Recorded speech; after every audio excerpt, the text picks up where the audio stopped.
বিসমিল্লাহির রহমানির রহিম। স্বাভাবিকভাবেই প্রশ্ন ওঠে যে বিসমিল্লাহির রহমানির রহিম সূরা ফাতিহার পূর্বে যে লাগানো হয়েছে এটা সূরা ফাতিহার আয়াত কিনা, সূরা ফাতিহার অংশ কিনা। এর উত্তরে বলা যায় কোন কোন সাহাবী, কিছু সংখ্যক সাহাবায়ে কেরাম রিদওয়ানুল্লাহ তাআলা আলাইহিম আজমাইন, তারা মনে করতেন যে সূরা ফাতিহার অংশ হচ্ছে বিসমিল্লাহির রহমানির রহিম। এমনকি ইমাম শাফি রাহমাতুল্লাহ আলাইহি তিনিও এই ধারণা পোষণ করতেন। ইমাম আলুসি রাহমাতুল্লাহ আলাইহি তার তাফসীরের ভিতরে তিনি এ বিষয়ে বিভিন্ন ধরনের 10টি মত পেশ করেছেন। ইমাম রাজি রাহমাতুল্লাহ আলাইহি তার তাফসীরের ভিতরে 16টি যুক্তিধারা পেশ করেছেন বিসমিল্লাহকে সূরা ফাতিহার আয়াত হিসেবে।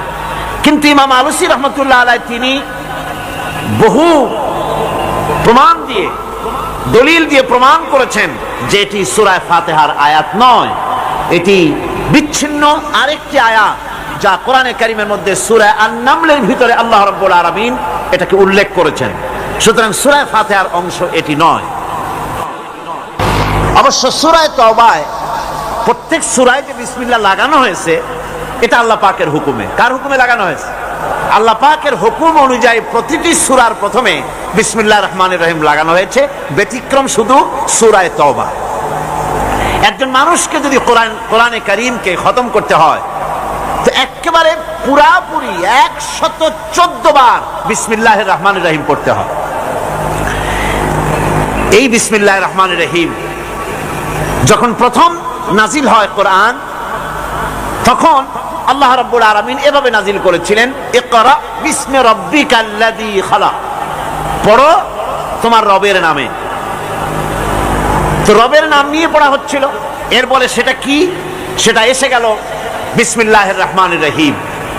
বিসমিল্লাহির রহমানির রহিম আল্লাহ পাকের নির্দেশ অনুযায়ী প্রত্যেক সূরার ভেতরে, প্রত্যেক সূরার প্রথমে আল্লাহ পাক এটাকে লাগিয়ে দেওয়ার ব্যবস্থা করলেন। এটি একটি অতীব বরকতপূর্ণ সূরা, বরকতপূর্ণ আয়াত। দ্বীন এবং শরীয়তের যে অপূর্ব নিয়ামত কোরআনে কারীম আল্লাহ পাক আমাদের দান করেছেন। বিসমিল্লাহ পড়ার অর্থই হচ্ছে তাই যে পরম করুণাময়, যিনি দাতা এবং দয়ালু, তার নামে শুরু করছি। তার মানে হলো এই কোরআন হচ্ছে সর্বশ্রেষ্ঠ নিয়ামত। এই নিয়ামত যিনি দিয়েছেন তার নাম নিয়ে শুরু করার জন্যই বিসমিল্লাহির রহমানির রহিম বলতে বলা হয়েছে। রাসূল কারীম সাল্লাল্লাহু আলাইহি ওয়াসাল্লাম বলেছেন, কুল্লু আমরিন যিবালিন লাম ইউবদাউ ফীহি বিসমিল্লাহ ফাহুয়া আবতার। অর্থাৎ যে কোনো বৈধ কাজের শুরুতে যদি বিসমিল্লাহ বলা না হয় তাহলে তা বরকত শূন্য হয়ে যায়, তার মধ্যে বরকত থাকে না।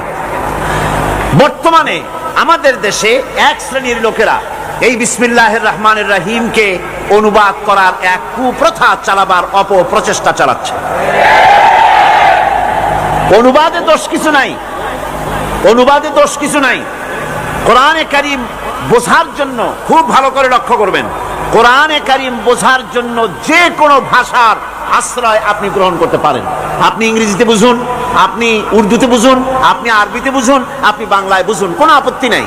কোরআন আপনি যে কোনো ভাষায় বুঝতে পারবেন। কিন্তু যখন কোরআন তেলাওয়াত করবেন তখন আরবিতেই তেলাওয়াত করতে হবে, অন্য কোনো ভাষায় তেলাওয়াত করা জায়েজ নাই। কোরআনে কারীম যে আল্লাহ পাক হেফাজত করেছেন, কোরআন হেফাজত করেছেন কে? আল্লাহ রাব্বুল আলামিন বলেন, ইন্না নাহনু নাযালনা যিকরা ওয়া ইন্না লাহু লাহাফিজুন। নিঃসন্দেহে কোরআন নাজিল করেছি আমি আল্লাহ, আর এর সংরক্ষণের সবটুকুন দায়িত্ব আমি আল্লাহ আবার নিজ হাতে গ্রহণ করেছি। কোরআন যে আল্লাহ হেফাজত করলেন, পৃথিবীর তাবৎ ধর্মগ্রন্থগুলি উল্টাপাল্টা হয়ে গেল। বেদ বলেন, বাইবেল বলেন, ত্রিপিটক বলেন, জিন্দাবিস্তা বলেন, সমস্ত ধর্মগ্রন্থ উলটপালট হয়ে গিয়েছে, এটার কোনো অস্তিত্ব নাই। বাইবেল সম্পর্কে চ্যালেঞ্জ করা হয়েছে গোটা বিশ্বকে। বর্তমান যুগে যে বাইবেল আছে, এই বাইবেলের ভেতরে আল্লাহর একটা ওয়ার্ড নাই, সব পাদ্রীদের বানানো শব্দ দিয়ে ভরে গেছে বাইবেল। কিন্তু কেউ তো এই চ্যালেঞ্জ করলো না যে কোরআন শরীফ আল্লাহ যা বলছিলেন উল্টোপাল্টা হইয়া মানুষের কথায় ভরে গেছে কোরআন শরীফ। এ কথা কেউ বলছে? বলতে পারবে? পারবে না। কারণ হচ্ছে কেউ যদি বলে যে এটা মানুষের বানানো, এটা আল্লাহ যা বানাইছিলেন সেটা নাই, অথবা মূলতই এটা আল্লাহর না, এটা মানুষের বানানো। যদি কেউ বলে তাহলে তো লোকেরা তারে ঠেসে ধরবে, বলবে এটা যখন মানুষের বানানো, বেটা তুমিও তো একটা মানুষ, বানাও কোরআন শরীফ আমাদের সামনে দেখাই যাইতে হবে। পারবে বানাতে? পারবে না। আল্লাহরে অস্বীকার করতে পারে অনেকে, কিন্তু কোরআন আল্লাহর নয়, মানুষের বানানো, এই ধরনের বোকামি কথা কেউ বলে না। কোরআন যে আল্লাহ হেফাজত করলেন, তার মধ্যে যত উপকরণ আল্লাহ পাক ব্যবহার করেছেন, কোরআন হেফাজতের জন্য যতগুলি ব্যবস্থা আল্লাহ পাক নিয়েছেন, তার মধ্যে অন্যতম ব্যবস্থা হচ্ছে এই যে কোরআনে কারীমকে ভিন্ন কোনো ভাষায় পড়া যাবে না। বোঝার জন্য, আমি আবার বলি, বোঝার জন্য যে কোনো ভাষার আশ্রয় নেওয়া যাবে, কিন্তু তেলাওয়াত করার জন্য অন্য কোনো ভাষার আশ্রয় গ্রহণ করা যাবে না।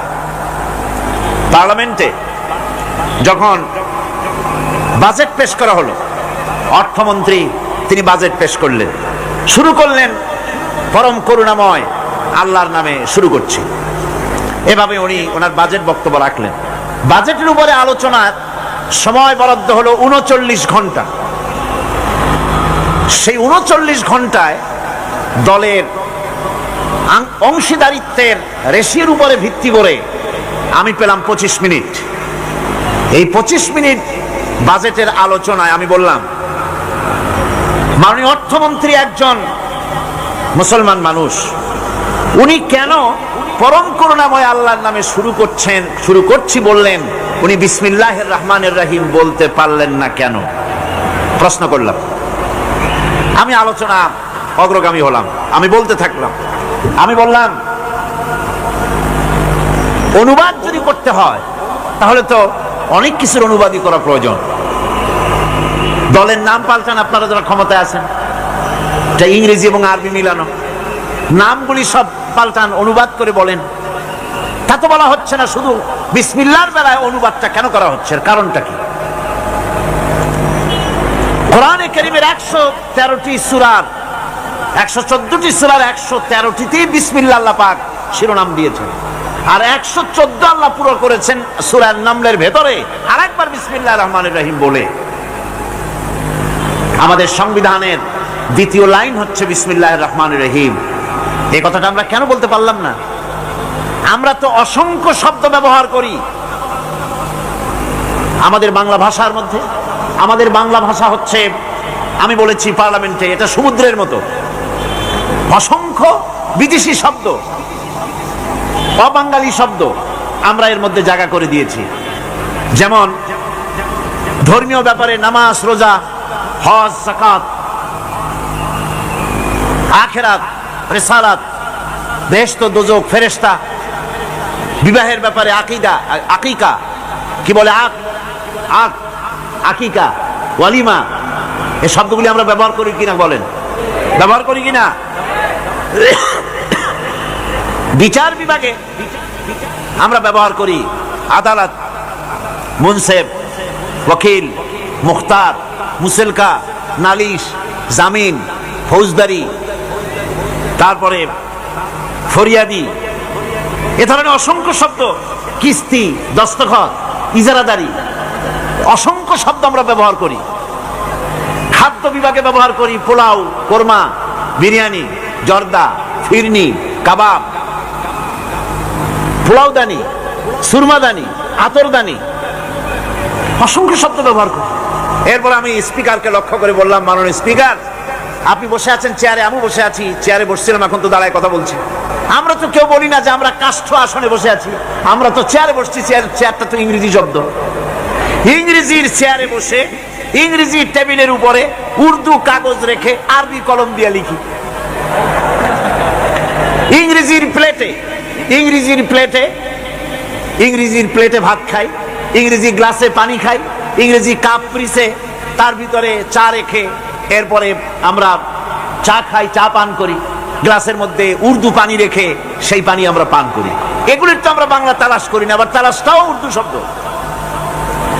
এত অসংখ্য শব্দ আমরা ব্যবহার করি বাংলা ভাষার মধ্যে, তার কোনোদিন প্রশ্ন উঠল না এটাকে অনুবাদ করা। অথচ আমরা আজ দুর্ভাগ্যজনক সত্য যে বিসমিল্লাহির রহমানির রহিম বুক ফুলায় বলতে পারছি না। এক শ্রেণীর লোকরা বলতে পারছেন না। আপনারা বিশ্বাস করুন, 786 দিয়ে আমাদের দেশে বিসমিল্লাহ বুঝানো হয়, হয় না? চিঠিপত্রে লেখে 786 আবজাদ, যতই আবজাদ হোক। আপনারা বিশ্বাস করুন, 10 লক্ষ বার যদি 786 কেউ লেখে, একবার বিসমিল্লাহ বলার সমান হবে না। কারণ হচ্ছে বিসমিল্লাহির রহমানির রহিম, এর মধ্যে অক্ষর আছে কয়টা? 19টা। কয়টা অক্ষর আছে? আল্লাহর নবী বলেছেন প্রত্যেক অক্ষরে অক্ষরে আল্লাহ রাব্বুল আলামিন 10 করে নেকি আমলনামায় লিখে দিবেন। কেউ যদি বিসমিল্লাহ পড়ে, বিসমিল্লাহির রহমানির রহিম যদি একবার পড়ে, তার আমলনামায় সঙ্গে সঙ্গে 190টি নেকি লেখা হয়ে যায়। পরম করুণাময় আল্লাহর নামে শুরু করছি, লিখলে কি অক্ষরে অক্ষরে এরকম 10 নেকি পাওয়া যাবে? যাবে না। সুতরাং দুর্ভাগ্যজনক ভাবে যে অনুবাদ শুরু হয়েছে, এই অনুবাদ করে পড়ার মধ্যে শঙ্কা আছে, সাহস নাই, সংকীর্ণতা আছে, উদারতা নাই, এর ভেতরে দীনতা আছে, ঐশ্বর্য নাই, এর ভেতরে রাজনীতি আছে, ধর্ম নাই, এর ভিতরে অন্ধ অনুকরণ আছে, নেতৃত্ব নাই, এর ভেতরে পরাজয়ের গ্লানি আছে, বিজয়ের আনন্দ নাই, এর ভেতরে কপাল পোড়ার লক্ষণ আছে, বরকতের মোটেই সম্ভাবনা নাই। সুতরাং বিসমিল্লাহ মনে রাখতে হবে, প্রত্যেকটি ব্যক্তিকে স্মরণ রাখতে হবে। বিসমিল্লাহর আমদানি এদেশে কোন নেতা নেত্রীর বদৌলতে আমদানি হয়নি। বিসমিল্লাহ আমদানি করেছেন আল্লাহ রাব্বুল ইজ্জাতুল জালাল। বিসমিল্লাহ হচ্ছে গোটা জাতির মুসলিম উম্মত কলিজার সাথে জড়িত বিসমিল্লাহির রহমানির রহিম। সুতরাং স্পষ্ট করে বলতে হবে, সকলে পড়েন বিসমিল্লাহির রহমানির রহিম। এক্ষুনি আমার আপনাদের সকলের আমলনামায় 190টি করে লেখি আমলনামায় লেখা হয়ে গেছে, আলহামদুলিল্লাহ ভাইরা আমার। সুতরাং বিসমিল্লাহ হচ্ছে কোন মুফাসসিরিন লিখেছেন গোটা কোরআন শরীফে যা আছে সূরা ফাতিহায় তাই আছে, আবার সূরা ফাতিহা যা আছে সবটা বিসমিল্লাহির রহমানির রহিমের ভিতরে আছে। এই যেন ছোট্ট একটি ঝিনুকের মধ্যে 7টি মহাসমুদ্রকে আল্লাহ পাক প্রবেশ করিয়ে দিয়েছেন। সুবহানাল্লাহ ওয়া বিহামদিহি। আল্লাহ পাকের কি সুন্দর 3টি নামের মধ্যে আল্লাহ। কি নাম আছে এর মধ্যে? আল্লাহ। নাম আছে রহমান, নাম আছে রহিম। কেবলমাত্র হতভাগ্য যারা, তারাই জনসমক্ষে এসে আল্লাহ পাকের এই সুন্দর নামটি উচ্চারণ করতে পারে না। কেবলমাত্র হতভাগ্য যারা বক্তৃতার শুরুতে সালামু আলাইকুম ওয়া রাহমাতুল্লাহ আলাই, আসসালামু আলাইকুম ওয়া রাহমাতুল্লাহ এ কথা বলতে পারে না। সৌভাগ্যবানদের পক্ষেই সম্ভব। সুতরাং গোটা জাতিকে আল্লাহ পাক সৌভাগ্য দানে ধন্য করুন, আমরা বলি আমিন। শুরু হচ্ছে সূরা ফাতিহা। আলহামদুলিল্লাহি রাব্বিল আলামিন। সূরা ফাতিহা আমি বলি এটি যেন একটি অভিনন্দন পত্র। এটি কি? অভিনন্দন পত্র। বান্দা দিচ্ছে তার রবকে, রবের ভাষায় শেখানো অভিনন্দন পত্র বান্দা তার রবকে প্রকাশ করছেন, দিচ্ছেন। অভিনন্দন পত্রে 3টা জিনিস থাকে, আপনারা লক্ষ্য করে শুনলে বুঝতে পারবেন ইনশাআল্লাহ। একবার ভাবুন যে কত বড় কথা, 30 পারা কোরআনের মধ্যে যা আছে তার সবটা আল্লাহ পাক তার সারাংশ সূরা ফাতিহায় ঢুকাইছেন। তাহলে এটা জিনিসটা কি এটা বুঝতে হবে, এবং সেই ধরনের অন্তর নিয়ে, মন নিয়ে বসতে হবে আর বুঝতে চেষ্টা করতে হবে। আমি ধীরে ধীরে আপনাদের সামনে পেশ করব ইনশাআল্লাহ, বিইজনিল্লাহ, বিমাশিয়াতিল্লাহ, বিফদলিল্লাহ। সূরা ফাতিহার মধ্যে আমি বলেছি এটা একটি অভিনন্দন পত্রের মতো। কিরকম? অভিনন্দন পত্রে 3টা জিনিস থাকে। কয়টা জিনিস থাকে? 3টা। প্রথমে থাকে প্রশংসা। অভিনন্দন পত্রে প্রথমে কি থাকে? প্রশংসা। 2 নম্বরে থাকে পরিচয়। 3 নম্বরে থাকে দাবি। 3 নম্বরে থাকে দাবি। প্রথমেই দাবি করা হয় না, এটা ঠিক না। প্রথমেই প্রশংসা। সমস্ত অভিনন্দন পত্র আপনারা দেখবেন, মন্ত্রী আসুক, প্রেসিডেন্ট আসুক, অভিনন্দন পত্র পেশ করা হয়, সুন্দর ভাষায় লেখে, হে সংগ্রামী জননায়ক, গরিবের বন্ধু, জাতির কিছু একটা, এইভাবে করে বহুত প্রশংসা করে তারপরে তার নাম খুঁজে পাওয়াই মুশকিল প্রশংসার ঠেলায়।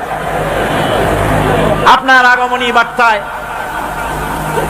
আমাদের এই চট্টগ্রামের আকাশ বাতাস মুখরিত, আবাল বৃদ্ধ বনিতা আনন্দে উদ্বেলিত, কে কি করবে দিশে করতে পারছেন, এরকম প্রশংসা। এই প্রশংসা দিয়ে তারপরে বলে আমরা চট্টগ্রাম কলেজের কর্তৃপক্ষ, আমাদের বেড়া নাই, টিন নাই, চাল নাই, ইট নাই, সিমেন্ট নাই, আমাদের এগুলি দাবি।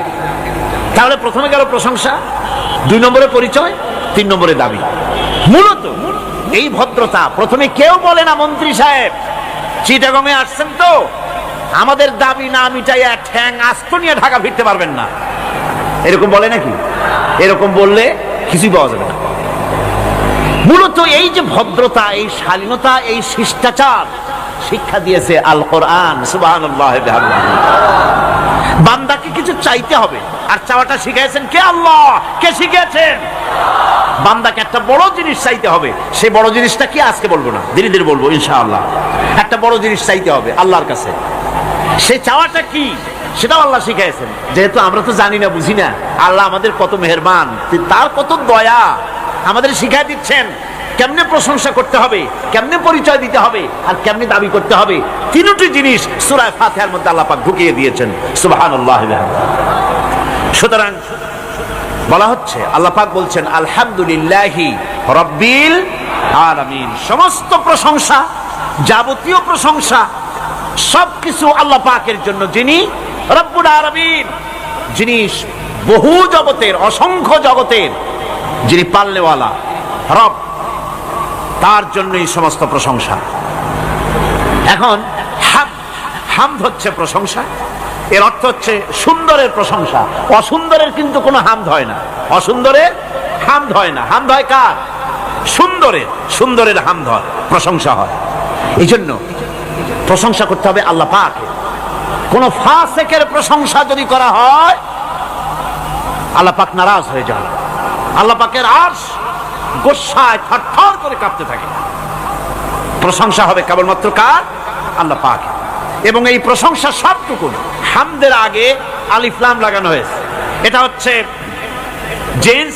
জিন্স বা ইস্তিকরার, অর্থাৎ সমস্ত বস্তুকে বোঝাবার জন্য আল শব্দকে ব্যবহার করা হয়েছে। আলহামদু, সমস্ত প্রশংসা সেই আল্লাহ পাকের, যিনি তামাম জাহানকে সৃষ্টি করেছেন এবং প্রতিপালন করেছেন। আল্লাহ পাক তিনি হচ্ছেন সুন্দর। আল্লাহ কি? আল্লাহ রাব্বুল আলামিন, তিনি এমন সুন্দর, তার সৃষ্টি কত সুন্দর তাই দেখে তাকে অনুমান করা যায় তিনি কত সুন্দর। আল্লাহ রাব্বুল আলামিন, তার রুচিবোধ, তার সৌন্দর্য, তার সৃষ্টি দেখলেই বোঝা যায়। এই দুনিয়াকে কত সুন্দর করে তিনি সাজিয়েছেন, এই পৃথিবীকে কত সুন্দর করে তিনি গুছিয়েছেন, তার সৃষ্টি দেখলেই বোঝা যায় আল্লাহ রাব্বুল আলামিন কত সুন্দর। জোরে কোন সুবহানাল্লাহ। আপনারা জানেন আল্লাহ পাক এই পৃথিবীতে সব জোড়ায় জোড়ায় সৃষ্টি করেছেন, ঠিক কিনা? সব জোড়া জোড়া সৃষ্টি করেছেন। এখন ফুলের থেকে ফল হবে, ফুলের থেকে কি হবে? ফল তৈরি হবে। খুব ভালো করে বোঝেন, ফুলের থেকে ফল হবে। এখন এজন্য স্ত্রী জাতীয় ফুল এবং পুরুষ জাতীয় ফুলের সংমিশ্রণ হতে হবে। ফুলেরা তো হাঁটতে পারে না, ফুলেরা তো চলতে পারে না, এই কাজটা করবে কে? এই ক্রসের জন্য, এই মিলনের জন্য, পুং কেশরকে স্ত্রী কেশরে নিয়ে এই মিলন ঘটাবার জন্য আল্লাহ পাকের রুচি দেখুন, তার সৌন্দর্য বোধ দেখুন। শুধু একটা দৃষ্টান্ত দেব, বেশি দেব না, একটা দৃষ্টান্ত দিচ্ছি। তার রুচিবোধ, তার সৌন্দর্যবোধ, তার শৈল্পিক নান্দনিক সৌন্দর্যবোধ, কত প্রশংসা, কিয়ামত পর্যন্ত প্রশংসা করে শেষ করা যাবে না। ফুলের পুং কেশরকে স্ত্রী কেশরে পৌঁছে দেওয়ার জন্য আল্লাহ এই দায়িত্বটা তেলাপোকাকেও দিতে পারতেন। পারতেন কিনা? তেলাপোকা চেনেন না? চেনেন না? চেনেন কিনা? তেলাপোকাকে এই দায়িত্ব দিতে পারতেন, আরশোলাকে এই দায়িত্বটা দিতে পারতেন। কিন্তু আল্লাহ পাক তার সৌন্দর্যবোধ এবং রুচিবোধের কারণে ফুলের মতো এত সুন্দর জিনিসের উপরে তেলা পোকা আর শোলা চড়ু আল্লাহ পাক পছন্দ করেন নাই। ফুল যেমন সুন্দর, এই দায়িত্বটা আল্লাহ পাক প্রজাপতিকে দান করেছেন এই দায়িত্বটা পালন করার জন্য। ফুলও যেমন সুন্দর, প্রজাপতিও তেমন সুন্দর, আর এই দায়িত্ব বিশ্বব্যাপী পালন করে প্রজাপতিরা। সুবহানাল্লাহ। সুতরাং প্রশংসা হবে সুন্দরের, সেই সুন্দর যিনি আল্লাহ রাব্বুল আলামিন, তার যাবতীয় প্রশংসা সেই আল্লাহ পাক। এখন মানুষের জন্য আল্লাহকে চেনার পথ কি? আলহামদুলিল্লাহ, প্রশংসা করছি কার? আল্লাহর। জোরে বলেন সকলে, কার করছি? আল্লাহ পাকের প্রশংসা করছি। আল্লাহকে চেনার পথ কি? সৃষ্টি আল্লাহকে, সৃষ্টি যদি স্রষ্টাকে চিনতে চায়, মানুষ যদি আল্লাহ রাব্বুল আলামিনকে জানতে চায়, চিনতে চায়, তার পদ্ধতি হচ্ছে তার সৃষ্টিকে জানা। তার সৃষ্টির মাধ্যমেই তাকে চেনা যাবে। আল্লাহ পাক বলেন, আল্লাযীনা ইয়াযকুরুনাল্লাহা কিয়ামান ওয়া কুউদান ওয়া আলা জুনুবিহিম ওয়া ইয়াতাফাক্কারুনা ফী খালকিস সামাওয়াতি ওয়াল আরদ রব্বানা মা খালাকতা হাযা বাতিলা সুবহানাকা ফাকিনা আযাবান নার। আল্লাযীনা ইয়াযকুরুনাল্লাহা কিয়ামান ওয়া কুউদান ওয়া আলা জুনুবিহিম, যারা দাঁড়িয়ে, বসে, শুয়ে, এক কথায় সর্বাবস্থায় যারা আল্লাহ পাককে স্মরণ করে, তার আকাশ এবং জমিন সৃষ্টির ব্যাপারে চিন্তা ভাবনা করে, রাত এবং দিনের পরিবর্তনের চিন্তা করে, তার সৃষ্টি নৈপুণ্যতা নিয়ে যারা গবেষণা করে, তারাই হচ্ছে আল্লাহ পাকের খাঁটি বান্দা। একজন সত্যানুসন্ধানী। চোখের সামনে যখন নিখিল বিশ্বের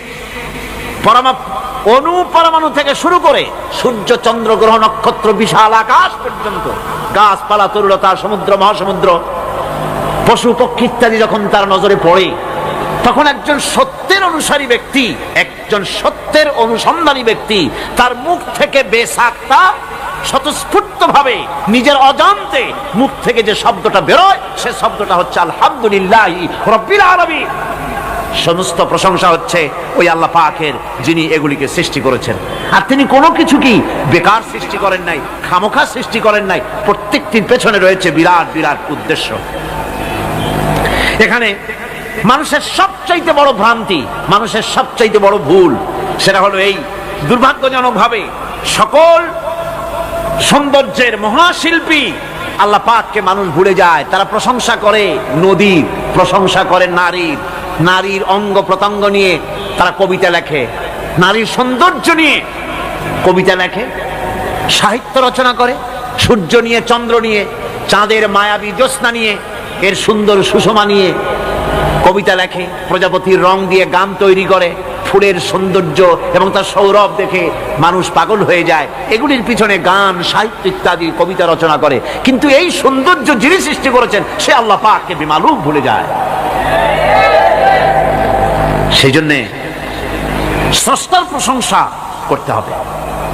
আল্লাহ পাক শেখাচ্ছেন, শুরুতেই শেখাচ্ছেন, আলহামদুলিল্লাহি রাব্বিল আলামিন। পড়েন সবাই, আলহামদুলিল্লাহি রাব্বিল আলামিন। এখানে আল্লাহ প্রশংসা কার বলুন? কার? আল্লাহ নয়, আল্লাহ, আল্লাহ পাকের প্রশংসা। আল্লাহ হচ্ছে ইসমে জাত। আল্লাহ কি? ইসমে জাত। কোন ধরনের অনুবাদ দিয়ে আল্লাহ শব্দের ব্যাখ্যা বুঝানো যাবে না। আল্লাহ এটাকে যদি সৃষ্টিকর্তা লেখা হয় তাহলে আল্লাহ শব্দের হক আদায় হবে? সৃষ্টিকর্তা বলতে তো বুঝাই যায়, তা তো আছে খালেক, সৃষ্টিকর্তা। এই জন্য আল্লাহ পাকের একটা সিফাতি নাম আছে না? সে নাম কি? খালেক। আল্লাহ এটাকে কোনো অনুবাদ দিয়ে সৃষ্টিকর্তা বলে বোঝানো যাবে না। আল্লাহ হচ্ছেন এমন, পৃথিবীতে যত ধর্মের লোকেরা তাদের স্রষ্টাকে ডাকে, কেউ বলে ভগবান, কেউ বলে ঈশ্বর, কেউ বলে পরমেশ্বর, কেউ বলে বিধাতা, কেউ বলে গড, কেউ বলে জিহোবা। বলেন এরকম? কথা না বললে বুঝি কি বলে। এর প্রত্যেকটি শব্দের প্রতিশব্দে স্ত্রীলিঙ্গে অন্য শব্দ আসবে। ভগবান বললে কি হবে? ভগবতী। ঈশ্বর বললে ঈশ্বরী। পরমেশ্বর বললে পরমেশ্বরী। বিধাতা বললে বিধাত্রী। গড বললে গডে আসবে। এখন গড আরো বেকায়দা। গডটারে যদি উল্টায় দেন এমন সর্বনাশ হবে যা বলার মতো না। আর এই শব্দ দিয়েও বোঝার উপায় নাই যে তারা কি বলতে চায়। শব্দকে খণ্ডিত যদি করা হয় তাও বোঝা যাবে না যে কি বলতে চায়। অথচ আল্লাহ পাক হচ্ছেন, আল্লাহ পাকের নাম হচ্ছে এমন একটি নাম, আমাকে যদি কেউ বলে যে অন্য কোনো ব্যাখ্যা চাই না, আল্লাহ দিয়ে আল্লাহরে বুঝায় দেন, তো আল্লাহ দিয়ে আল্লাহরে বুঝানো যাবে। এরকম কোরআনে কারিমের মধ্যে আল্লাহ আয়াতে কারিমা সেট করে রেখেছেন। সুবহানাল্লাহ। যদি আপনারা বলেন আমাকে যে আল্লাহ দিয়ে আল্লাহর পরিচয় করায় দেন, তো আমি বলবো আল্লাহ রাব্বুল আলামিন কোরআনে কারিমের মধ্যে বলেছেন আল্লাহু লা ইলাহা ইল্লা হুয়াল হাইয়ুল কাইয়্যুম। কোন সূরা আছে? কোন আয়াতে? আয়াতুল কুরসি। পড়তে ইচ্ছা করে না? পড়েন আমার সাথে। আল্লাহু লা ইলাহা ইল্লা হুয়াল হাইয়ুল কাইয়্যুম। আল্লাহ হচ্ছেন তিনি যিনি ছাড়া কোনো উপাস্য নাই, কোনো ইলাহ নাই, কোনো মাবুদ নাই, যিনি ছাড়া আর কোনো ইবাদতের মালিক নাই, আর যিনি হচ্ছেন সদা জাগ্রত চিরঞ্জীব, সার্বভৌমত্বের একচ্ছত্র মালিক, যিনি সদা জাগ্রত চিরঞ্জীব, তিনি হচ্ছেন আল্লাহ। এখন কেউ যদি বলেন আল্লাহ অক্ষর কি, এক একটা অক্ষর বাদ দিয়া আল্লাহরে চিনায় দেন, তাও চিনানো যাবে। আল্লাহর প্রথম অক্ষর যদি বাদ দেন কি থাকবে?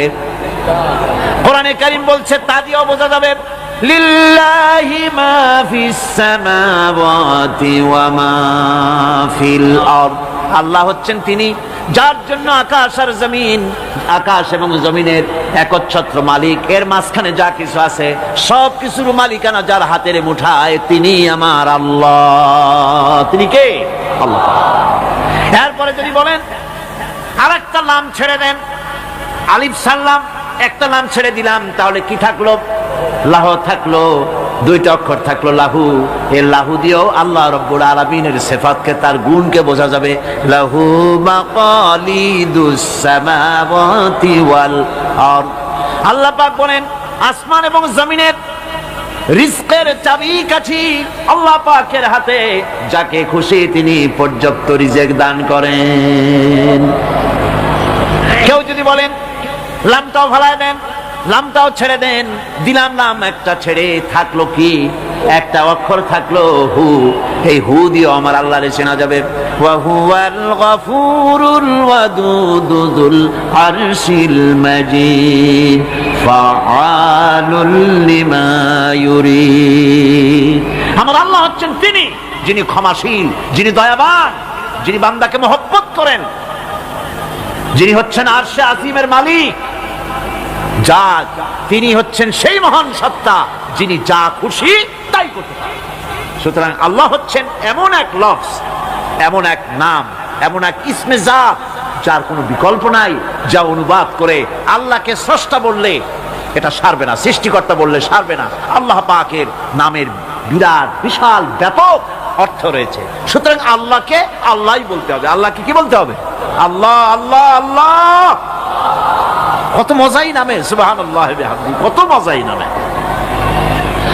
আল্লাহ রাব্বুল আলামিন বলেন, আমরা শুরু করছি সূরা ফাতিহা। অভিনন্দন পত্র দিচ্ছি, কারে দিচ্ছি? আল্লাহ পাককে দিচ্ছি। শেখানো ভাষা দিয়ে রব্বুল আলামিন বলেন প্রশংসা করো, আলহামদুলিল্লাহি রাব্বিল আলামিন। সমস্ত প্রশংসা আল্লাহ পাকের, যিনি হচ্ছেন রব, যিনি কি? রব। এখন এই রব শব্দের বাংলা অর্থ করা হয় প্রভু, লালনকারী, প্রতিপালনকারী, কিন্তু এই অর্থ যথেষ্ট নয়। কোরআনে কারিমে যে রব বলা হয়েছে তার অর্থ হচ্ছে, তার অর্থ ব্যাপক, অনেক বিশাল এর অর্থ। এ রব কাকে বলে? এই রব শব্দের বাংলা অর্থ করা হয় প্রভু, লালনকারী, প্রতিপালনকারী, কিন্তু এই অর্থ যথেষ্ট নয়। কোরআনে কারিমে যে রব বলা হয়েছে তার অর্থ হচ্ছে, তার অর্থ ব্যাপক, অনেক বিশাল এর অর্থ। এ রব কাকে বলে আমি রবের সমস্ত ব্যাখ্যা করতে পারবো না, তবে অল্প কথায় এমন ভাবে বলতে চেষ্টা করব যাতে করে আপনাদের বুঝে আসবে ইনশাআল্লাহ। আমরা বলি ইনশাআল্লাহ।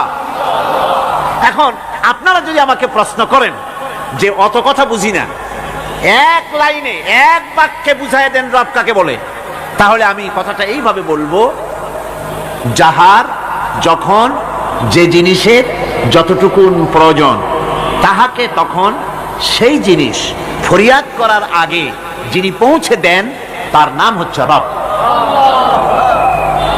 এ রব হচ্ছে তার মধ্যে রুবুবিয়তের সম্পূর্ণ কোয়ালিটিতে ভর্তি। আল্লাহ পাকের মধ্যে রুবুবিয়তের কোয়ালিটি। রব শুধু সৃষ্টি করেই ছেড়ে দেন না, প্রতিপালন করেন, পূর্ণতায় পৌঁছে দেন। সুবহানাল্লাহ বলতে ইচ্ছে করে না ভাইরা? দেখেন আল্লাহ রাব্বুল আলামিন এমন রব, বাংলাদেশের কুকুর আর আমেরিকা ইউরোপের শীত প্রধান দেশের কুকুর একরকম নয়। আমাদের দেশের পশু ইউরোপ আমেরিকা শীত প্রধান দেশের পশু একরকম নয়। তার কারণ হলো আমাদের দেশে শীত কম, নাতিশীতোষ্ণ অঞ্চলের মধ্যে খানিকটা পড়ে যায়। এখানে পশুদের গায়ে কম পশম থাকলে কোনো অসুবিধা নাই। ভেড়া, ঘোড়া, কুকুর, বন্য প্রাণীকে কেউ তো কম্বল দেয় না, ল্যাব দেয় না, রাজাই দেয় না, খাতা দেয় না, চাদর দেয় না। আল্লাহ রাব্বুল আলামিন তিনি এমন রব, শীত প্রধান দেশের পশুদের গায়ে পশম দিয়া চিরস্থায়ী কম্বল জড়ায় দিয়েছেন। এটা হচ্ছে রব। প্রতিপালনের পদ্ধতি কি সুন্দর করে তিনি প্রতিপালন করছেন, কি সুন্দর করে তিনি পশু পক্ষীগুলিকে তাদের আহার জোগাড় করছেন, প্রতিপালন করছেন। তিনি রব, মানুষকে সৃষ্টি করেছেন, আমাদেরকে সৃষ্টি করেছেন, সব প্রয়োজন মিটাইছেন, সকল প্রয়োজন মিটিয়েছেন, একটা জিনিস বাদ রাখেন না। আমাদের মুখে দাঁতের দরকার ছিল, মায়ের পেট থেকে দাঁত নিয়ে আসিনি। মায়ের পেট থেকে আসার পরে আমাদের খাবারের দরকার ছিল। লক্ষ্য করেন রব কারে বলে, লক্ষ্য করুন। মায়ের পেটের মধ্যে যখন ছিলাম ওখানে কোনো রোগের জীবাণু ঢুকতে পারে নাই। ফি করারিম মাকিন, একটি সুরক্ষিত জায়গায় আল্লাহ রাব্বুল আলামিন বাচ্চাকে রেখেছেন, যেখানে কোনো সর্দি হবে না, জ্বর হবে না, সর্দি হবে না, ব্রঙ্কাইটিস হবে না, ডায়াবেটিস হবে না, প্রেসার হবে না। মায়ের পেটের মধ্যে বাচ্চাকে এমন জায়গায় আল্লাহ যত্ন করে রেখেছেন। এই বাচ্চা যখন মায়ের পেট থেকে বেরিয়ে এলো তখন তার পরিবেশ অত্যন্ত খারাপ। এখানে পলিউশন আছে, এখানে কার্বন ডাই অক্সাইড আছে, এখানে বিষাক্ত হাওয়া আছে, এখানে দূষিত আবহাওয়া রয়েছে। প্রতি মুহূর্তে রোগ তাকে হামলা চালাতেছে। এই রোগের থেকে সে বাচ্চা বাঁচবে কি করে? এজন্য রব্বুল আলামিন তিনি এমন রব, মায়ের বুকের মধ্যে যে খাবার তৈরি করলেন বাচ্চার, ওই খাবারের মধ্যে বাচ্চার ওষুধও আল্লাহ পাক বানায়া দিলেন। মায়ের বুকের দুধ শুধু দুধ নয়, এটা ওষুধ। সুবহানাল্লাহ। এটা খাদ্য, এটা ওষুধ, এটা ভিটামিন, এটা ক্যালসিয়াম, এটা কার্বোহাইড্রেট, যা দরকার বাচ্চার জন্য সব আল্লাহ মায়ের দুধের মধ্যে দিয়ে দিলেন। যতক্ষণ বাচ্চা পেটে ছিল দুধ ছিল ঘন, যখন বাচ্চা মায়ের পেট থেকে বেরিয়ে এলো দুধটা হয়ে গেল পাতলা। এই পাতলা দুধটা খাবে, ওষুধ আছে এর মধ্যে, ভিটামিন আছে, খাইতে যেন বিস্বাদ না হয় একটু মিষ্টি দিয়ে দিলেন আল্লাহ, যাতে বাচ্চা মুখ ফিরায় না নেয়, সেজন্য খাইতে চায়। তারপরে যখন বাচ্চার হাড্ডি খেতে হবে, মাছ খেতে হবে, গোশত খেতে হবে, দুধের আর দরকার নাই। তার শরীরের ভিতরে রেজিস্ট্যান্স, রোগ প্রতিরোধক শক্তি তৈরি হয়েছে। এখন আরো ভালো খাবার দরকার। আল্লাহ রাব্বুল আলামিন মায়ের দুধকে শুকাই দিলেন, চুষলো আর পাওয়া যাবে না, দুধ শুকায় গেছে। এখন বাইরের খাবার খেতে হবে। আসছিল যখন মুখে দাঁত ছিল না, বাইরে যখন এলো দাঁতের যখন দরকার হলো, কোন আল্লাহর বান্দা কি আল্লাহর কাছে দরখাস্ত করেছেন যে আল্লাহ আমার কয়েকখান দাঁত দাও, দাঁত ছাড়া আমি চাবাই কেমন? এই সবগুলি দাঁত কে সেট করে দিলেন? রব্বুল আলামিন দাঁতগুলিকে সেট করে দিলেন। মুখের মধ্যে দাঁত এসে গেল। আল্লাহ রাব্বুল আলামিন শরীরটাকে সাজিয়ে গুছিয়ে, হিউম্যান বায়োলজি যাকে বলা হয়, এই শরীরকে যে সুন্দর করে আল্লাহ পাক তৈরি করলেন, বলে শেষ করা যাবে না কত সুন্দর করে আল্লাহ পাক বানিয়েছেন। আপনার মাথার ভিতরে সেল তৈরি করা হলো, ব্রেন তৈরি করা হলো। এই ব্রেনটা শুকনা জায়গায় রাখা হয় নাই। শুকনা জায়গার মধ্যে ব্রেনটা যদি থাকতো, নড়াচড়া করে আপনার ব্রেনের যে টেকনোলজি আল্লাহ পাক ইউজ করেছেন সেটা অসুবিধাগ্রস্ত হতো। এই জন্য ক্রিম যেভাবে পানির মধ্যে ভাসা থাকে, পানির মধ্যে ভাসমান ক্রিম মাখন যেভাবে রাখা হয়, সামান্য পানির মতো করে এর ভিতরে ব্রেনটাকে রাখা হয়েছে। এই ব্রেনের ভিতরে, ব্রেন হচ্ছে পৃথিবীতে কম্পিউটার আজকের শ্রেষ্ঠ আবিষ্কার। কিন্তু মানুষের মাথায় যে কম্পিউটার আল্লাহ পাক দান করেছেন, এই কম্পিউটারের সামনে দুনিয়ার কম্পিউটার এতিম। এবার লন্ডন গিয়েছিলাম, প্রত্যেক বছর 1.5 মাস 2 মাস সময় পাই, কিন্তু আপনারা দোয়া করেছেন এখন পার্লামেন্টে সময় দিতে হয় বেশি, বিদেশের সফর কমে গিয়েছে। 10 দিনের জন্য গিয়েছিলাম, ওরা আমাকে একটা ডায়েরি দিল। সেই ডায়েরিটার ভিতরে, ডিজিটাল ডায়েরি, এই ডায়েরির মধ্যে তারা বলল যে এরকম, এই যে কাগজটা আপনারা দেখতে পাচ্ছেন, এই রকমের কাগজের 10 লক্ষ পাতা লিখতে যত কাগজ লাগে, এরকমের 10 লক্ষ পাতার লেখা ছোট্ট এই ডায়েরিটার মধ্যে ঢুকাই দেওয়া যায়। 10,000 টেলিফোন নাম্বারের মেমোরিতে তুলে দেওয়া যায়। এটা হচ্ছে লেটেস্ট আবিষ্কার। কিন্তু আল্লাহ পাক মানুষের যে ব্রেনটা তৈরি করলেন, পৃথিবীতে যা আছে এ সব কিছু একটা মানুষের ব্রেনের মধ্যে, সমস্ত তত্ত্ব, সমস্ত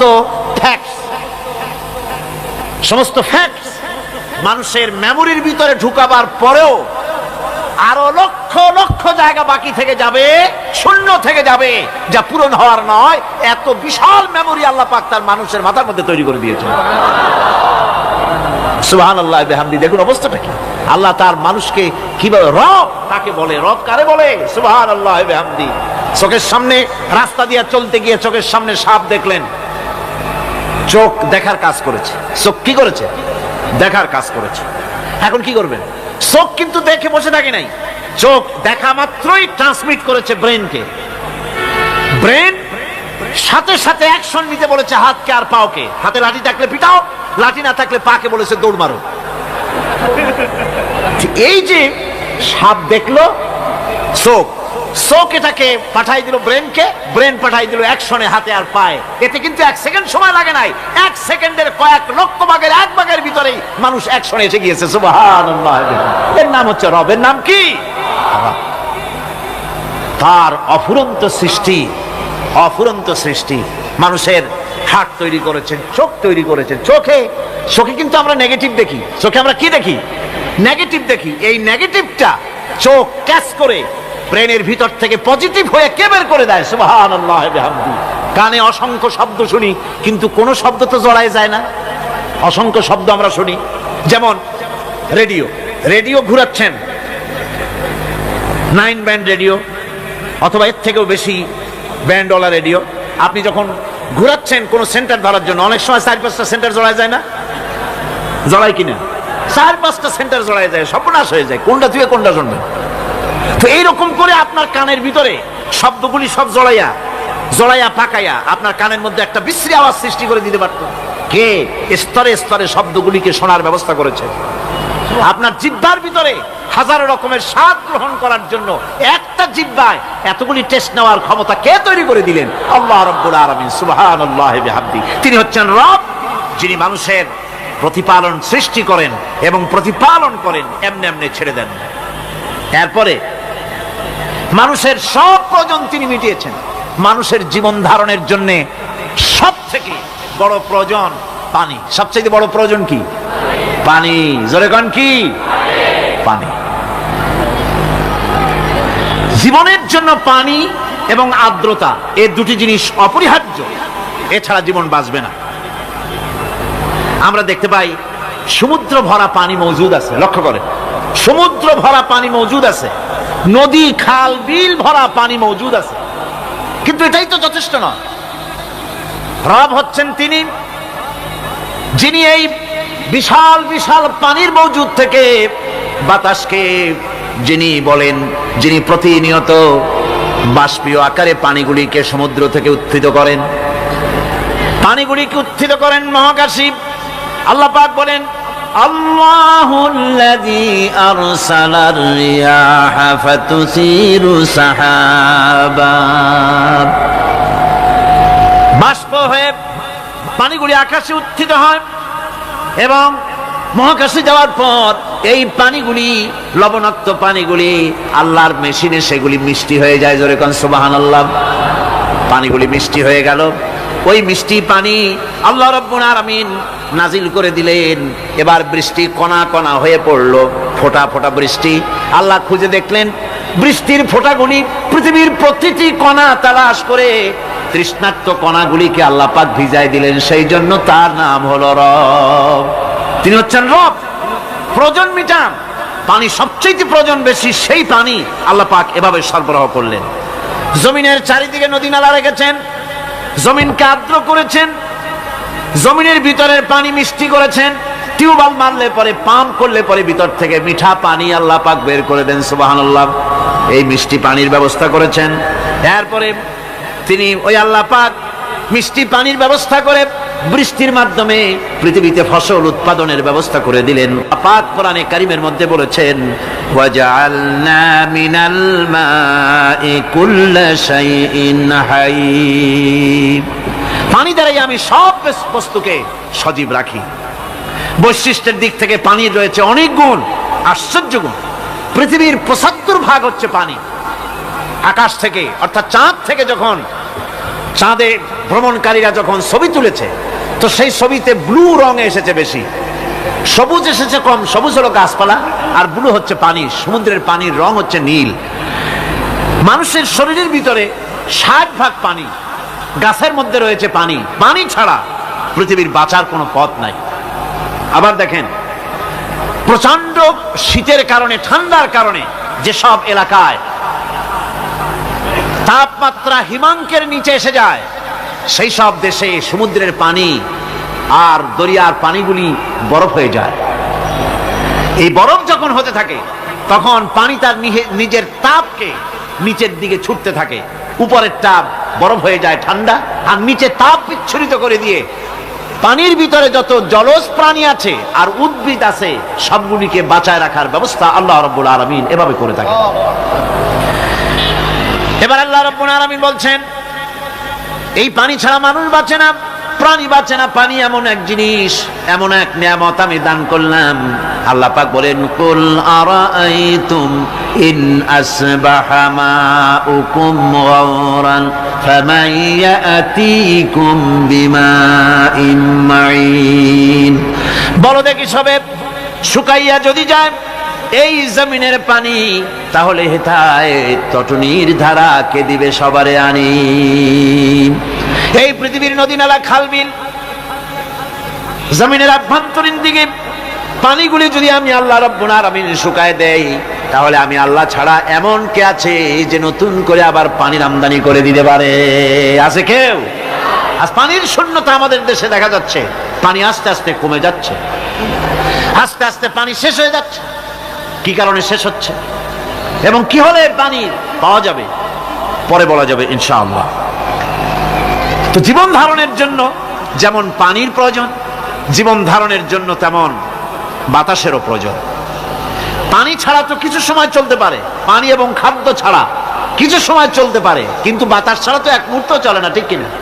বুঝেন কিনা কথা? বাতাস ছাড়া এক মুহূর্ত চলতে পারে না। অথচ আল্লাহ রাব্বুল আলামিন এই বাতাস দিয়ে গোটা আকাশকে, শূন্য জায়গাগুলি বাতাস দিয়ে ভরে রেখেছেন, যাতে করে কারো বাতাসের কোনো অসুবিধা না হয়, শ্বাস করতে কোনো কষ্ট না হয়। প্রাণী জগৎকে বাতাস দিয়ে বাঁচিয়ে রাখার জন্য আল্লাহ পাক মহাশূন্যকে এভাবে সব এলাকা বাতাস দিয়ে ভরে রেখেছেন। এই জন্য তার নাম হচ্ছে রব। এটাই হচ্ছে রুবুবিয়তের নমুনা। আমার ভাইয়েরা, আল্লাহ রাব্বুল আলামিন পানি দিলেন, বাতাস দিলেন, খাদ্যের ব্যবস্থা করে দিলেন।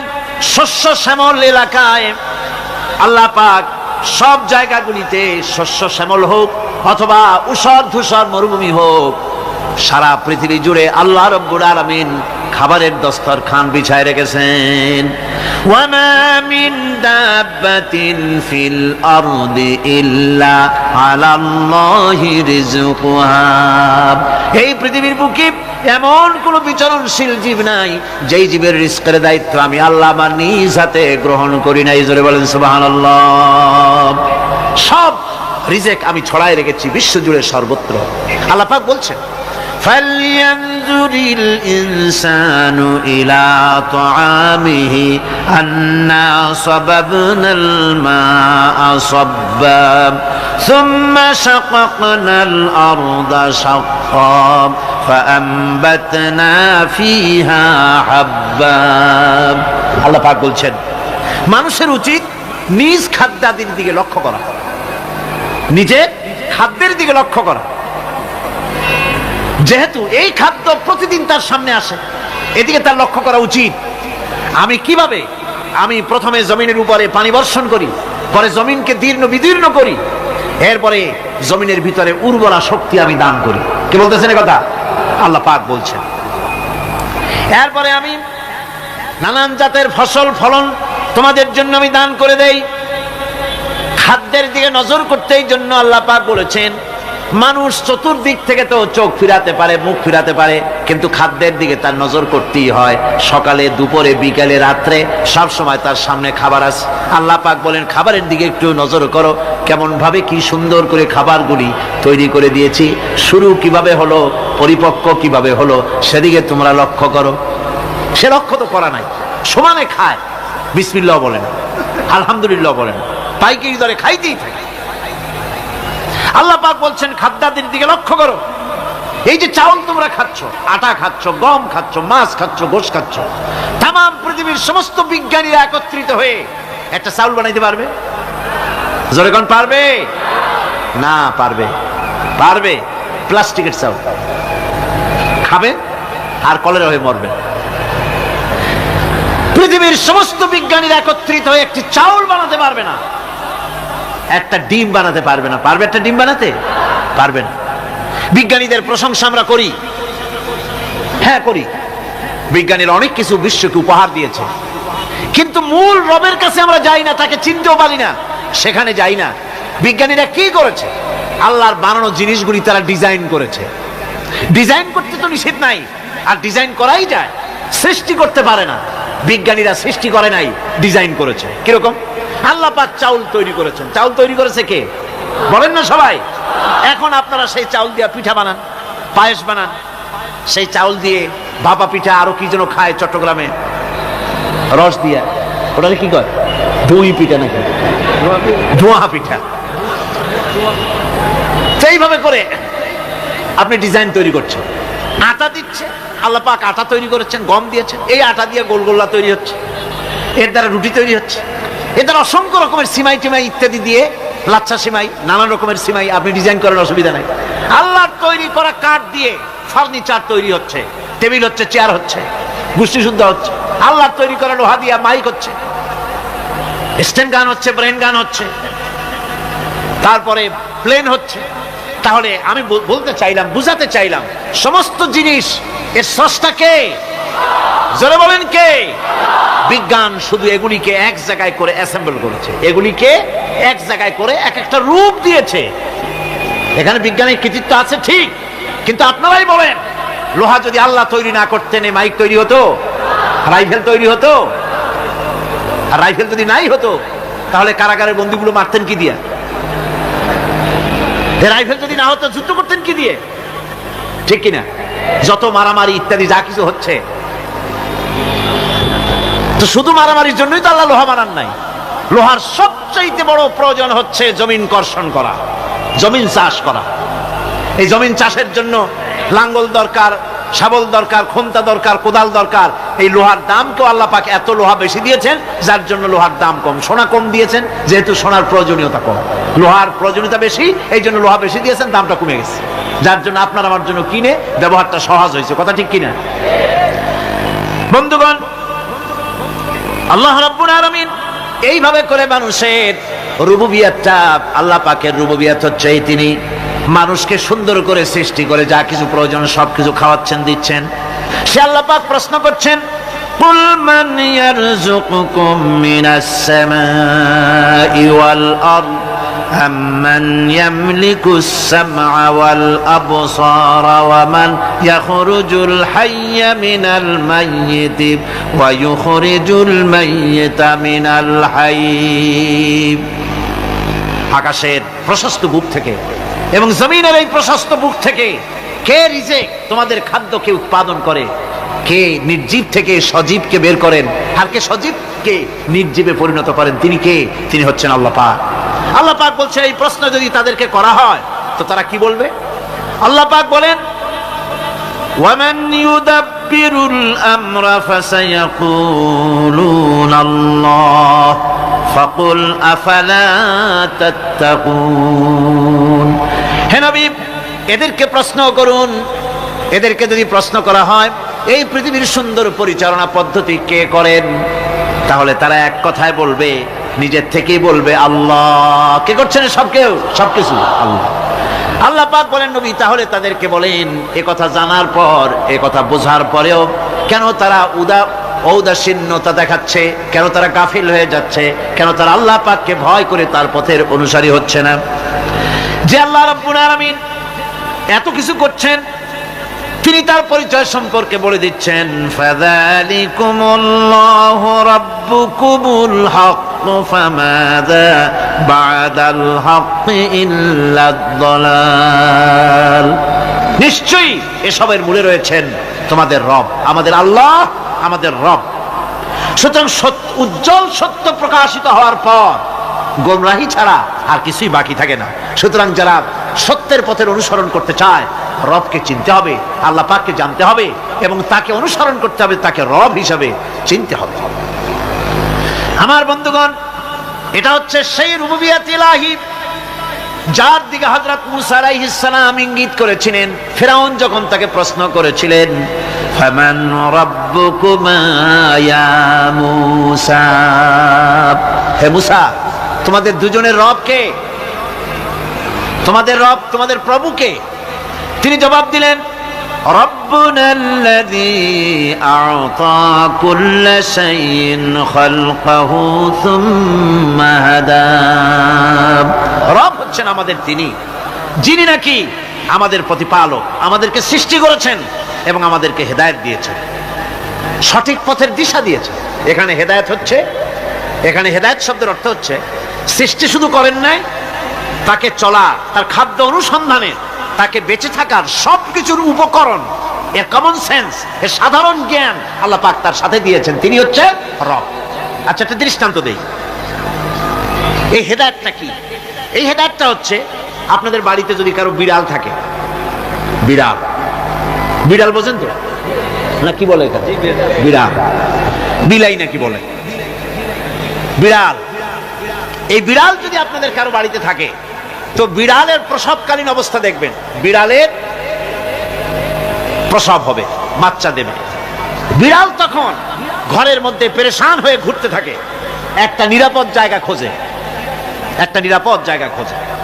প্রসব করার 2-3 দিন আগের থেকে খুঁজতে থাকে তার জন্য নিরাপদ জায়গা কোনটা। এরপরে খুঁজতে খুঁজতে প্রসবের দিন সে সত্যিকারের ঘরের মধ্যে সবচেয়ে কোনা কানা জায়গা যেটা, সেই রকমের একটা নিরাপদ জায়গা সে বেছে নিল। এরপরে বাচ্চা হলো। বাচ্চা হওয়ার পর এই বাচ্চার উপরে কেউ যেন আক্রমণ না করে, শত্রু যেন তার জায়গাটিতে না আসে, এই জন্য বাচ্চাটার ওর তো হাত দিয়ে মায়ের মতো কোলে নিতে পারে না, সে আস্তে করে ঘাটটা কামড়ায় ধরে যাতে করে বাচ্চা ব্যথা না পায়। ওইভাবে করে ঘাট কামড়ায় ধরে আজকে এই সিঁড়ির নিচে, কালকে ওই খাটের নিচে, পরশুদিন এই আলমারির কোনায়, এইভাবে বাচ্চাগুলি সরায় সরায় রেখে বাচ্চাকে প্রতিপালন করে। এই বিড়ালের হেদায়েত দিলটা কে? যিনি দিলেন তার নাম রব। তিনি হচ্ছেন রব্বুল আলামিন। সন্তান প্রতিপালনের ব্যবস্থা শুধু দুনিয়ার মানুষকেই দেন নাই, প্রাণী জগৎকেও দিয়েছেন। সুবহানাল্লাহ। বলেন বলেন, মুরগির বাচ্চা হলো, ডিমের থেকে বাচ্চা বেরোলো, এই বাচ্চাগুলি হয়েছে গতকাল, আজকে বাচ্চাগুলি আদার খাচ্ছে মায়ের সাথে। হঠাৎ করে একটা চিল এলো আর ওর মা একটা সিগন্যাল মারলো, সাথে সাথে বাচ্চাগুলি দৌড়াইয়া এমন পলান দিল, আপনি তো ভালো একাদশীর বাপেও তালাশ করে পাবে না যে মুরগির বাচ্চা পলাইলো কই। এখন ওই বাচ্চাটিকে এই সিগন্যাল সম্পর্কে কে অবহিত করলো যে এইরকম একটা আওয়াজ শুনলে এটা ভীতির আওয়াজ, এটা সাইরেন, এটা বিপদ সংকেত, এটা ডেঞ্জার সিগন্যাল। এটা শুনলে দেখলে তাড়াতাড়ি করে আত্মগোপন করবা। কে শিখাইলো? কে শিখাইলো? আল্লাহ পাক শিখাইছেন। এখন এক শ্রেণীর বুদ্ধিজীবী তারা আবার উল্টা কথা কয়। তারা বলে কি? তারা বলে যে মুরগি বাচ্চা, এই বাচ্চা যে দৌড় মারলো, এখানে আল্লাহ এইসব কিছু নাই, নাউযুবিল্লাহি মিন যালিক। তো এখানে কি আছে? কয় যে এখানে বিষয়টা হলো এই যে এই মুরগি আর মোরগ, ওর বাপ মা, এই দুজনের মধ্যে আছে সিলের ভয়, আছে শিয়ালের ভয়। ওই ভয় ওদের মধ্যে ছিল, এই মা বাপের ক্রসের মাধ্যমে বাচ্চা আসছে, কাজে ওই ভয়, বাপের যদি কোনো রোগ থাকে, মায়ের রোগ থাকে, তো এগুলি তো বাচ্চার মধ্যেও ঢোকে। তো ভয় হোক, সুখ হোক, দুঃখ হোক, এই অনুভূতি স্বাভাবিক প্রক্রিয়ার মাধ্যমে বাচ্চার মধ্যে ঢুকছে, আর সিল দেখে আবার শুনে সে আত্মগোপন করেছে। এইটা আমি পড়িয়া আমি আমার আলোচনা এক জায়গায় বললাম বুদ্ধিজীবীদের উদ্দেশ্যে, যদি সত্যি তাই হয়, মোরগ আর মুরগি মা বাবার মধ্যেই ভয় আছে বলে বাচ্চার মধ্যেই ভয় ঢুকছে, সেই জন্য সে আত্মগোপন করছে, তাহলে আবার মানুষের ব্যাপারে কথাটা আনি। মানুষেরা সাপেরে ভয় করে না মহব্বত করে? কথার জবাব দিলে না, যখন তখন মনে হয় আপনারা সাপ বুঝি ভালোবাসেন। সাপ আমরা সকলেই ভয় পাই, মায়ও ভয় পায়, বাবাও ভয় পায়। এই মায়ের গর্ভে সন্তান এসছে, সন্তানের বয়স 2 বছর, 2.5 বছর। ঘরের মধ্যে কেউ ছিল না, ঘরের মধ্যে একটা সাপ আসছে, একটা সুন্দর সাপ, দেখতে সুন্দর, কিন্তু সে সাপে কামড়ালে মানুষ মরে যায়। ওই সাপটা মাথা উঁচু করে ফনা ধরেছে। এই বাচ্চাটা কি সাপ দেখে দৌড় মারবে, না বাচ্চাটা ওই সাপটাকে ধরার জন্য সে এগিয়ে যাবে? কোনটা করবে? এগিয়ে যাবে। তাহলে মা বাপের ভয়, তাদের মা বাপের রক্তের মধ্যে, শিরার মধ্যে, সব জায়গায় সাপের ভয়, তার মাধ্যমে বাচ্চা হিসেবে বাচ্চার মধ্যে সাপের মহব্বত হইল, কারণ ভয় হলো না কেন বাচ্চা অবস্থায়। সুবহানাল্লাহ। আমার বন্ধুগণ, মুরগির বাচ্চাকে হেফাজত করার জন্য বুদ্ধিমান প্রাণী মানুষ তার কাছে নাই বলে আল্লাহ রাব্বুল আলামিন তারে বাচ্চা অবস্থা থেকে বোঝার তৌফিক দিয়েছেন কোনটা ভয়ের আওয়াজ, কোনটা হলো বিপদের আওয়াজ। মানব সন্তানের প্রতিপালন করার জন্য তার মার বাবা আছে বলে ওই রকম করে পশুদের মতো আল্লাহ বানান নাই, তাকে হেফাজত করার জন্য মা বাপ আছে বলে এই দায়িত্ব আল্লাহ পাক মা বাপের উপরে ছেড়ে দিয়েছেন। মা বাপ তাকে হেফাজত করে। রুবুবিয়তের প্রতিপালন, হেদায়েতের এই প্রতিপালন আল্লাহ পাক মানুষকে এভাবে করে তাদেরকে হেদায়েত দিয়েছেন, তার পথের চলার দিশা দিয়েছেন। পিঁপড়ার খাদ্য সংগ্রহের ব্যাপারটা দেখেন। পিঁপড়ার আছে দারুণ ঘ্রাণ শক্তি। কোথায় খাবা? 5 তলায় আপনি মিষ্টি খাচ্ছেন, রসগোল্লা থুয়ে দেন, তারপরে দেখেন কোন জায়গায় দিয়ে পিঁপড়া এসে জমের খাওয়া খায়, ঠিক কিনা? দেখেন তার কত তীব্র ঘ্রাণ শক্তি, সেখানে চলে যাচ্ছে। তাকে হেদায়েত দেওয়া হয়েছে, তাকে ঘ্রাণ শক্তি দেওয়া হয়েছে। চিল, শকুন, ঈগল কোথায় থাকে বুঝেন না? মহাশূন্যে 3 থেকে 3.5 মাইল উপরে শকুন, বাজ, ঈগল উঠতে থাকে। খাবে কি? ওখানে তো তার খাবার ছড়ানো নেই। আল্লাহ হচ্ছেন এমন রব, আমাদের স্রষ্টা হচ্ছেন এমন রব, যিনি ওই চিল, বাজ আর শকুন মহাশূন্যে যেগুলি উড়ে বেড়ায়, ওদেরকে আল্লাহ পাক এমন তীব্র দৃষ্টি শক্তি দান করেছেন, 3 মাইল উপর থেকেও ছাগল মুরগি মরা দেখলে ওখান থেকে সে ঝাঁপায় পড়ে তা খেতে পারবে। তাকে দেওয়া হচ্ছে দৃষ্টি শক্তি। এরকম করে যার যা প্রয়োজন, সমস্ত প্রয়োজনগুলি আল্লাহ মিটাচ্ছেন। এরই নাম হচ্ছে রুবুবিয়াতে ইলাহি। এটাই হচ্ছে আল্লাহ পাক রব, এটা তার অসংখ্য প্রমাণ। সেই জন্য আল্লাহ পাক বলেন আলহামদুলিল্লাহি রাব্বিল আলামিন। পড়েন সবাই, আলহামদুলিল্লাহি রাব্বিল আলামিন। সমস্ত প্রশংসা হচ্ছে আল্লাহ পাকের জন্য। কোন আল্লাহ? প্রথমে তো আল্লাহ বললাম, তারপর বললাম রব, এখন বলা হচ্ছে কোন রব? যিনি আলামিন, রব্বিল আলামিন, যিনি সমস্ত জাহানের রব। তাহলে বোঝা যাচ্ছে রব, জগৎ একটা না। জগৎ, কথা বুঝতেছেন আমার? জগৎ একটা নয়, অসংখ্য জগৎ আছে, বহুমাত্রিক জগতের কথা এখানে আল্লাহ পাক বলছেন। আমি এই জন্য বলি যে কোরআন হচ্ছে বিজ্ঞানের উৎস। কোরআন বিজ্ঞানের কি? বিজ্ঞানের আবিষ্কার যত বাড়বে, বিজ্ঞান চিরটা কাল কোরআনের কাছে ভিক্ষার হাত দিয়ে এতিমের মতো দাঁড়ায় থাকবে কিয়ামত পর্যন্ত। আজ পৃথিবীর বিজ্ঞানীরা বলছেন জগৎ সম্পর্কে আমরা মনে করছি পৃথিবীটাকে, আমাদের কাছে জগৎ দুইটা। কয়টা জগৎ?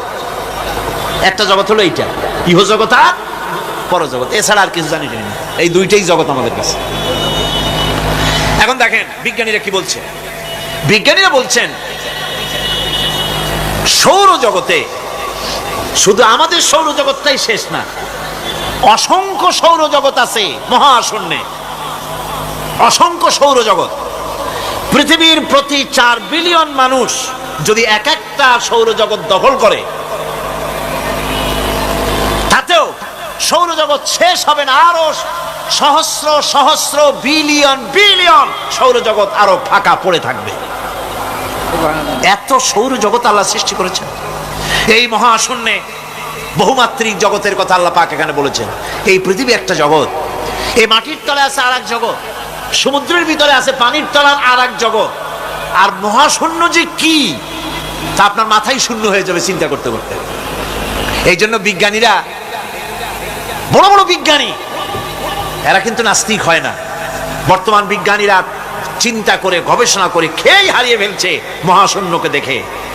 যেখানে আছে গ্যালাক্সি, যেখানে আছে মিল্কি ওয়ে, যেখানে রয়েছে অসংখ্য তারকা, এই পৃথিবীটা মহাশূন্য আল্লাহ যেভাবে তৈরি করেছেন সেই তুলনায় এই পৃথিবী একটা মার্বেলের চাইতে খুব বেশি একটা বড় কিছু হয় বলে মনে হয় না। পৃথিবী যদি হয় একটা মার্বেলের মতো, তাহলে আমরা যে মানুষ, আমাদের অস্তিত্ব কোথায় চিন্তা করেন। এবার মহাশূন্যে চলেন। মহাশূন্য সে কি বিশাল মহাশূন্য। একটা তারকা থেকে আর একটা তারকায় যদি যেতে হয় তাহলে সহস্র সহস্র বিলিয়ন বছরের দরকার হবে। কি বছর? এ দুনিয়ার বছর না, আলোকবর্ষ, লাইট ইয়ার। আলো চলে প্রতি সেকেন্ডে কত? 1,86,000 মাইল। এই 1,86,000 মাইলের সেকেন্ড, এর মিনিট, এর ঘন্টা, এর দিন, এর মাস, এর বছর, এই আলোকবর্ষ। সহস্র সহস্র আলোকবর্ষ পার হয়ে যাবে এক তারকা থেকে আর এক তারকায় পৌঁছানো সুকঠিন। এ ধরনের অসংখ্য তারকা আল্লাহ পাক তৈরি করে রেখেছেন। সূর্য হচ্ছে পৃথিবীর চাইতে 13 লক্ষ গুণ বড়। এরকম সূর্য বিজ্ঞানীরা এখন বলছে, আগে বলতো 1 কোটি সূর্যের চাইতে বড় তারকা, এখন বলতেছে এই রকমের পৃথিবীর চাইতে 13 লক্ষ গুণ বড় যে সূর্য, এরকম 3 কোটি সূর্য খাইয়া ফেলাইতে পারে। এরকম সহস্র সহস্র তারকা এক একটা গ্যালাক্সির ভিতরে আল্লাহ পাক তৈরি করে রেখেছেন। এখন মনে হচ্ছে যে এই তারকাগুলি বড় না, এই তারকাগুলির চাইতে আবার বড় জিনিস কি, সেটাকে বলা হয় ব্ল্যাক হোল। সেটাকে বলা হয় ব্ল্যাক হোল, অন্ধকার কূপ। ব্ল্যাক হোল আবার ম্যানহোল বুঝবেন না, কিন্তু ম্যানহোলের ঢাকনা চুরি হয় যেমন। তবে একটা দৃষ্টান্ত আপনি বুঝতে পারেন, রাস্তায় রাস্তায় যেমন অসংখ্য ম্যানহোল আছে, ওই রকম করে মহাশূন্যে অসংখ্য ব্ল্যাক হোল আছে, একটা দুইটা না, অসংখ্য। এই ব্ল্যাক হোল আবার দেখা যায় না, অদৃশ্য ব্ল্যাক হোল। এই ব্ল্যাক হোলগুলো কি? এগুলি কোরআনে কারীমের মধ্যে আল্লাহ পাক বলেছেন, ফালা উকসিমু বিমাওয়াকিন নুজুম,